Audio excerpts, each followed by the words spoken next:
Bonjour à tous, dans cette nouvelle vidéo qui fait suite à la vidéo introductive des 3 domaines phylogénétiques de Woese, nous allons nous pencher plus en détail sur les caractéristiques cellulaires des eucaryotes à travers la découverte de leurs organites. Bien entendu, chaque organite sera décrite de manière non exhaustive. Étymologiquement, le nom eucaryote signifie vrai noyau, que l'on peut interpréter comme la présence d'un noyau. Comme leur nom le suggère, les eucaryotes sont une lignée d'organismes dont l'ADN des cellules est stocké dans une structure biologique appelée le noyau cellulaire, bien que certaines cellules au sein d'organismes pluricellulaires peuvent perdre ce noyau.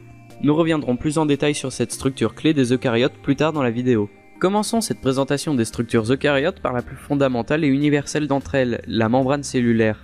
Celle-ci possède plusieurs noms, dont membrane cellulaire, membrane plasmique, membrane cytoplasmique ou encore plasmalème. Comme je l'avais mentionné dans ma précédente vidéo, toutes les cellules, qu'elles soient eucaryotes ou prokaryotes, possèdent une membrane cytoplasmique dont la fonction originelle est de délimiter la cellule de l'environnement extérieur. Ce rôle, a priori primaire, est pourtant substantiel à la notion de vie, puisque cette délimitation permet de créer un environnement chimique à l'intérieur des cellules distinct de l'environnement extérieur dans lequel évolue la cellule. La disparité chimique qui existe entre l'intérieur et l'extérieur des cellules est indispensable à de nombreux processus physiologiques, tels que la transmission d'un flux nerveux le long des fibres nerveuses, ou l'absorption des nutriments à travers le tube digestif par exemple. De plus, la membrane cellulaire sert d'interface de communication entre les cellules ou avec leur environnement. D'un point de vue structurel, les membranes cellulaires sont formées en 2 couches lipidiques, qu'on appelle bicouches phospholipidiques. La propriété des membranes à s'organiser en bicouches est due à la nature amphipathique des phospholipides. Les phospholipides sont composés à la fois d'une partie hydrophile et hydrophobe. La partie hydrophobe des phospholipides, fuyant les molécules d'eau, vont venir s'agréger entre elles pour former la partie interne de la membrane, alors que les parties hydrophiles vont venir s'exposer en contact avec les molécules d'eau et former la face externe de la membrane. D'autres lipides sont aussi présents dans la membrane, comme le très connu cholestérol, dont le rôle est avant tout de fluidifier les membranes, et des glycolipides, qui peuvent avoir un rôle dans la communication entre les cellules. La membrane plasmique est aussi émaillée de différentes protéines qui peuvent avoir différentes fonctions, comme le passage de molécules de part et d'autre de la membrane, eau, électrolytes, sucre, etc., d'adhérence et de communication cellulaire. Après les membranes vient le cytoplasme, qui pourrait être apparenté à la chair de la cellule. Il comprend l'ensemble des éléments cellulaires qui baignent dans le cytosol, le liquide qui compose l'intérieur des cellules.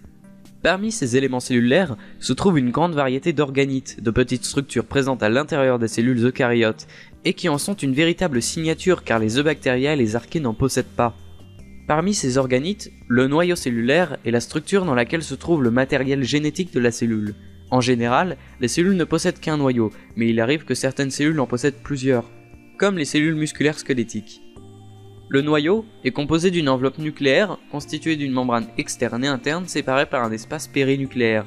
Le noyau cellulaire communique avec le cytoplasme grâce à de nombreux pores à sa surface, que l'on appelle des pores nucléaires. Un noyau en possède en moyenne entre 2000 et 6000, et sont constitués d'une protéine appelée nucléoporine, qui assure les échanges de molécules entre le noyau et le cytoplasme.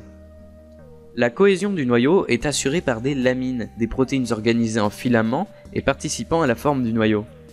L'intérieur du noyau est quant à lui formé d'un liquide appelé le nucléoplasme et composé d'environ 90% d'eau.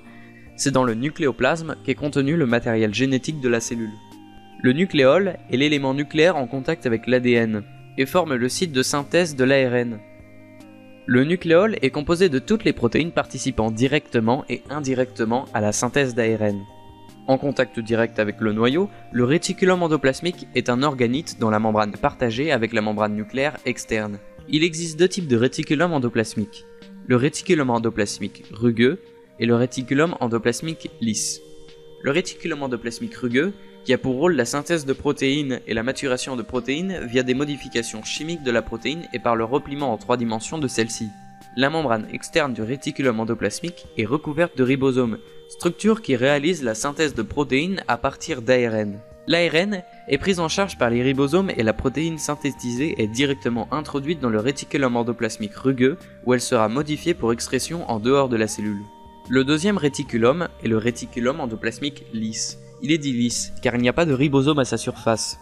Il sert principalement à la fabrication de lipides qui constitueront les membranes de la cellule, au stockage de minéraux comme le calcium et à la transformation de substances nocives pour le corps, comme par exemple l'alcool dans le foie. Après le réticulum endoplasmique, il est naturel de poursuivre avec l'appareil de Golgi. L'appareil de Golgi est un organite formé d'un empilement étroit de vésicules allongées et aplaties qui lui donne sa forme plissée et sinueuse. Cet organite va se trouver entre le réticulum endoplasmique et la membrane plasmique des cellules. L'appareil de Golgi a plusieurs fonctions, dont celui de compléter la maturation des protéines via des modifications post-traductionnelles des protéines. Ces modifications consistent en une greffe de groupements glucidiques ou lipidiques sur la protéine. Ces modifications jouent un rôle important dans le bon fonctionnement des protéines en assurant leur bon adressage dans les cellules, leur protection contre les enzymes protéolytiques ou tout simplement leur fonction catalytique. Les protéines vont ainsi transiter du réticulum endoplasmique à l'appareil de Golgi, et de l'appareil de Golgi vers la membrane plasmique ou tout autre organite à l'aide d'un réseau complexe de vésicules. En tant que lieu de maturation, la majorité des protéines excrétées par la cellule passent obligatoirement par l'appareil de Golgi. A noter que les anticorps sont en partie assemblés dans ce dernier. Changeons d'organite. Les mitochondries sont des organites centraux dans la production d'énergie. Les mitochondries sont présentes chez presque toutes les cellules eucaryotes. C'est dans les mitochondries qu'ont lieu la respiration cellulaire, processus métabolique permettant la production de très grandes quantités d'énergie chimique, sous forme d'ATP. Comme tous les organites membranaires, les mitochondries sont constituées d'une membrane externe et interne séparée par un espace intermembranaire, ainsi que d'une matrice mitochondriale à l'intérieur de la mitochondrie. La grande originalité des mitochondries est qu'elles possèdent leur propre ADN, qui est distinct de l'ADN nucléaire. Cet ADN code quelques protéines, des ARNT et des ARN ribosomiques. Les mitochondries sont issues de l'endosymbiose d'une bactérie avec l'ancêtre des eucaryotes. À la suite d'un transfert de gènes entre la bactérie et la cellule hôte, la bactérie a perdu son autonomie pour ne devenir ensuite qu'un organite. Pour l'anecdote, chez l'homme, les mitochondries sont transmises de la mère à l'enfant. Le père ne transmet pas ses mitochondries. Ainsi, chacun de nous possède uniquement les mitochondries de notre mère. L'ADN mitochondrial est ainsi utilisé comme marqueur de filiation maternelle et permet de mieux comprendre notre histoire évolutive. Contrairement aux mitochondries, les chloroplastes ne sont pas présents chez tous les eucaryotes et se retrouvent seulement chez les organismes photosynthétiques comme les plantes, algues et certains protistes. Les chloroplastes permettent de convertir l'énergie lumineuse en énergie chimique, ATP, grâce au processus de photosynthèse. Les chloroplastes sont aussi responsables de la synthèse de molécules organiques, comme le glucose en transformant le CO2 en sucre grâce à l'ATP issu de l'énergie lumineuse. Tout comme les mitochondries, les chloroplastes possèdent leur propre ADN et ont une origine bactérienne. Pour l'anecdote, ce ne sont pas les plantes qui ont inventé la photosynthèse, mais les cyanobactéries. En formant une symbiose avec une cyanobactérie, l'ancêtre des plantes a pu bénéficier de la capacité de convertir de la matière minérale en matière organique, grâce à l'énergie lumineuse. L'extension de la photosynthèse à d'autres lignées non apparentées aux plantes, comme les algues brunes, s'est fait par endosymbiose secondaire. Par exemple, l'ancêtre des algues brunes a acquis la capacité à faire de la photosynthèse en récupérant un chloroplaste sur une algue rouge, via un système de prédation. Tout comme les mitochondries, les chloroplastes sont composés d'une membrane externe, d'un espace intermembranaire et d'une membrane interne. Dans les chloroplastes se trouvent les thylakoïdes, des structures formées par les replis de la membrane interne. C'est dans les membranes des thylakoïdes que se déroule la photosynthèse.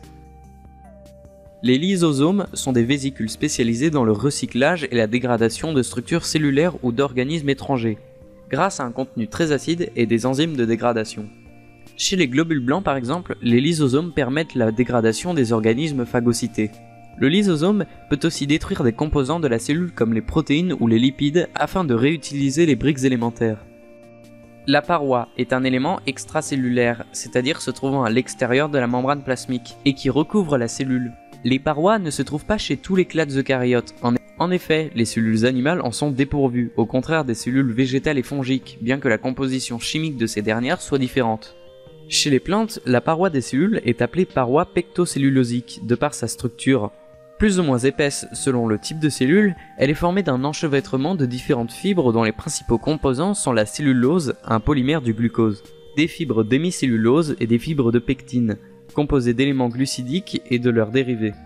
Les sucres ne sont pas les seuls composés de la paroi, car on retrouve un réseau de peptides et de protéines associés à la paroi.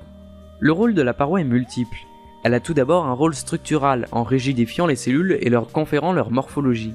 Elle assure une protection contre les menaces biologiques telles que les virus, champignons et bactéries. L'un des premiers mécanismes de défense des cellules végétales en contact avec des pathogènes est l'épaississement de la paroi cellulaire afin de contrer l'intrusion du parasite. De plus, la paroi permet de protéger les cellules des pressions environnementales comme les pressions osmotiques. Dans le cas de pression osmotique, c'est-à-dire la pression qu'exerce l'eau sur les membranes des cellules, la contre-pression qu'exerce la paroi cellulaire permet à la cellule de ne pas éclater par des rentrées d'eau exubérantes. En tant qu'interface entre la cellule et son environnement, la paroi a aussi un rôle de communication entre différentes cellules et permet de transmettre des informations provenant de l'environnement. Et à l'échelle d'organismes pluricellulaires, les parois permettent la rigidification des tissus, la formation de vaisseaux conducteurs de sève ou la protection de l'organisme. Enfin, les parois cellulaires végétales sont plus connues sous le nom de fibres alimentaires dont elles sont constitutives. De par leur nature chimique, les enzymes humaines ne sont pas capables de digérer les parois des plantes. Ainsi, ces éléments s'accumulent dans l'intestin sans y être digérés, ce qui entraîne une rétention d'eau qui va faciliter le transit intestinal. Voilà pourquoi il est conseillé de manger des fibres pour une meilleure digestion. Comme je l'avais dit dans la première vidéo, les eucaryotes regroupent de nombreux organismes qui nous sommes familiers, comme les animaux, dont nous faisons partie, les plantes, les champignons, mais aussi toute une flore microscopique regroupée sous le nom de protistes. Même si nous verrons que classer tous les unicellulaires eucaryotes sous le terme protiste n'est pas du tout pertinent dans un esprit de classification et d'histoire évolutive. Voilà, c'est la fin de cette vidéo, j'espère que vous l'aurez appréciée. Si vous avez des questions, vous pouvez les poser en commentaire, et je vous dis à la prochaine pour une future vidéo.